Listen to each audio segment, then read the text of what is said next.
it was all about how you're going to spend your money. Spending money talk was big growing up, and it's still a big thing now. How you going to spend your money? Lines are long at some stores. I won't name any products because I don't do that product placement thing. And not for a paid deal yet.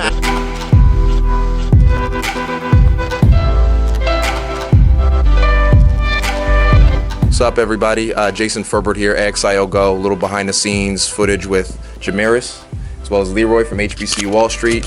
I'm really impressed by these young brothers. I mean, granted, I'm not that old myself. I'm 31, but yeah. But you know what? I actually stumbled upon, where did we meet at? Instagram? Yeah. Instagram relationship? Yeah, Instagram relationship. Yeah. DMs. DMs. Goes down in the DM. It go down. It go down in the DM. It go down in the DM. Yeah, it goes down in the DM. Definitely did. So essentially, you know what? I keep saying this over and over again. We gotta really start unifying. I mean, I think I saw a shirt that says "Organizing is the new black," and I can't say that isn't ever more true than now, right?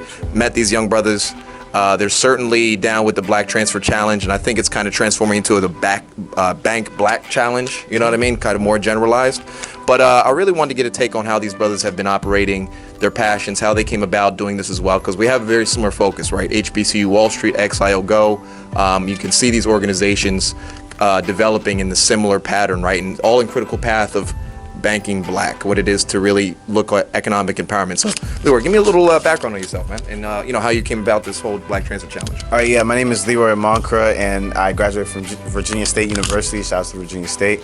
And I was an accounting major, and I was always all about, looking into finances and how I can always get better for my money. And so, because I just didn't grow up with it. And when I got out of school, I started working, and then I always told myself I wanted to work for a better cause.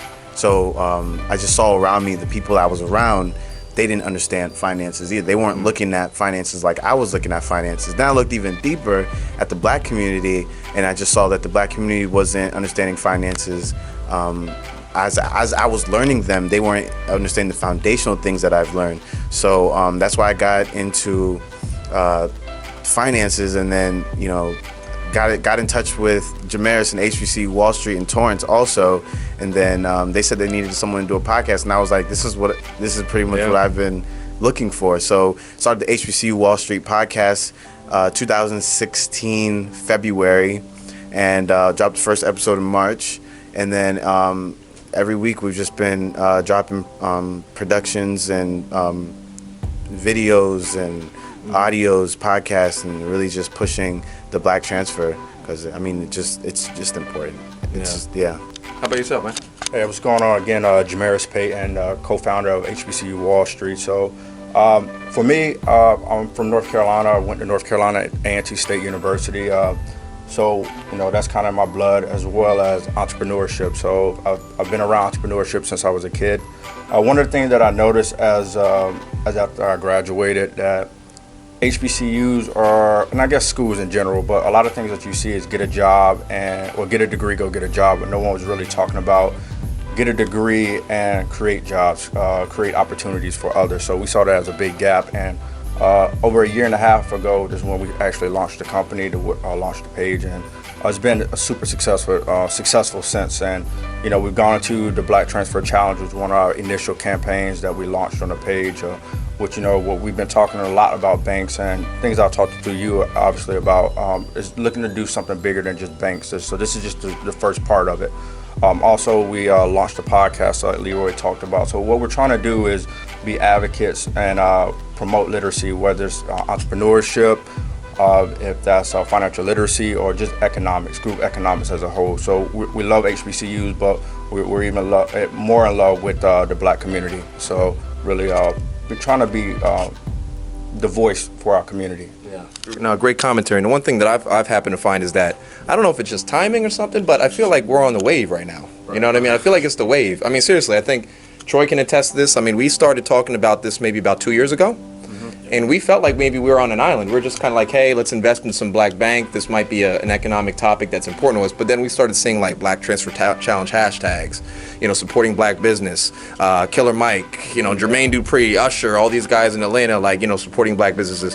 Do you guys feel kind of equal that, maybe this was happenstance, but there's really a real wave kind of happening from socially with this movement? What do you guys feel about that? Yeah, I feel like it's definitely, I've been talking about this pretty much my whole life, just asking questions about, the community and black people in the community and their finances, and understanding how to save, how to invest, and how to grow wealth. And then, it's not in everybody's conversation. People actually shy away from these conversations. Yeah, they get very, when they start talking about money with us in many kinds, it's like, I don't know, bro, I'm good, man. Like, you do you, bro. And you're like, no, like, other groups talk about this all the time, you know what I mean? So we got to start talking money as well, Exactly. So it's actually kind of funny to see all these people that have positioned themselves in a place financially. It's come out of nowhere and just talk about these things when some of us have just been talking about it for so long. Yeah. And then now everybody's talking about it. And it's such a mainstream thing right now. I'm just praying that it keeps going, and takes to the next level. And I think social media has been huge with creating that awareness. Obviously, we're talking Instagram, that's how we met, but the financial literacy conversation, entrepreneurship, or just the community at large, what's going on, I think social media has been very huge with spreading that information. So yeah, I think the one big thing is, unfortunately, there's a lot of misinformation out there, right? I mean, you guys can probably agree. One of the biggest things I found, particularly when you start talking about black banking, is that people look at it as some like crazy new concept. They're like, yo, I don't know where the money's going. Like, you know what I'm saying? Like, there's not a bank near me, so I can't, and you always sit there and say, how often do you actually go to a regular bank nowadays anyway? Exactly. So it's just, it seems to be this whole thing like it's a big mystery. But black banks have existed as long as the Freedmen Bank opened up in the 1860s after the Emancipation Proclamation. So there's always been a place for us in financial services, but for some odd reason, I think that we've gotten accustomed more to the, again, symbology of money, right? They got the, you see the rappers with the stack of money up, and that excites people, but that's not what real economic empowerment is, right? I mean, economic empowerment is something else. What would you say? Oh yeah, I mean, just look at me growing up and just turning on TV, and just like you said, just money being thrown out. It was all about how you're gonna spend your money. Spending money talk was big growing up, and it's still a big thing now. How you gonna spend your money? Lines are long at some stores. I won't name any products because I don't do that product placement thing. And not for a paid deal yet. Paid inquiries only, right? Just kidding. Yeah, and spending money was a big thing, but financial literacy and saving money was never a big thing. So yeah, something that we need to get on. absolutely. I saw a quote, and I'm trying to remember. Oh, Jay-Z said, "Until you own it, you can't be free," and I think that's huge. You just listen to that verse, and I'm not gonna drop no names because we're not getting paid for that. But like within that line, that's so huge. I think that equates to the question that you're asking, because until you actually own stuff, you really can't be free. I mean, until you're like teaching your kids or generations, they're not gonna have financial wealth or financial freedom, and that's huge. And that's a conversation that we don't often have within our circle, in our homes, in our communities and stuff. But again, I think that's changing a lot, and I think that's big. Financial empowerment is ownership. Yeah. I mean, Brother Polite, I posted a Brother Polite quote that I think you guys reposted at one point that said, Brother Polite's this conscious brother from Sinetta TV. So shout out to Sinetta TV if anybody sees it on YouTube. But Brother Polite said, hey, you got to have enough money to be honest. Right. And you think about it, look, I'm not a fan of Donald Trump. I think he's, I have my personal opinion about him. I was about to get a little serious here, but the fact is the guy has enough wealth and income to really be his true persona, right?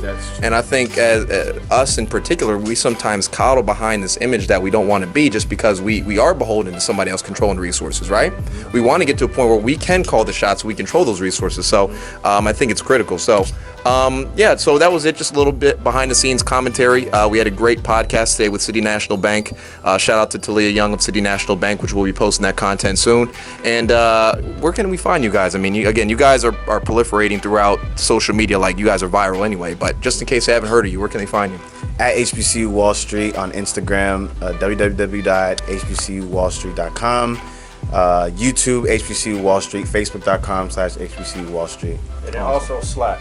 Make sure you join our Slack community. So we have over a few hundred people from all across the U.S. that just joins our group that's talking about financial literacy, wealth accumulation, just the things that we need to be talking about. And we're headed in the right direction. So join the group as well, Slack. Join the group, follow them on social media, and I think last but not least, definitely open up a black bank account, step one. Just start getting comfortable with supporting black business. If you do with City National Bank, the priority code is AXIO. Open that up, and from there, I think we out. Yeah. Thanks, fellas. Good. Thank you. All right, cool. Cool.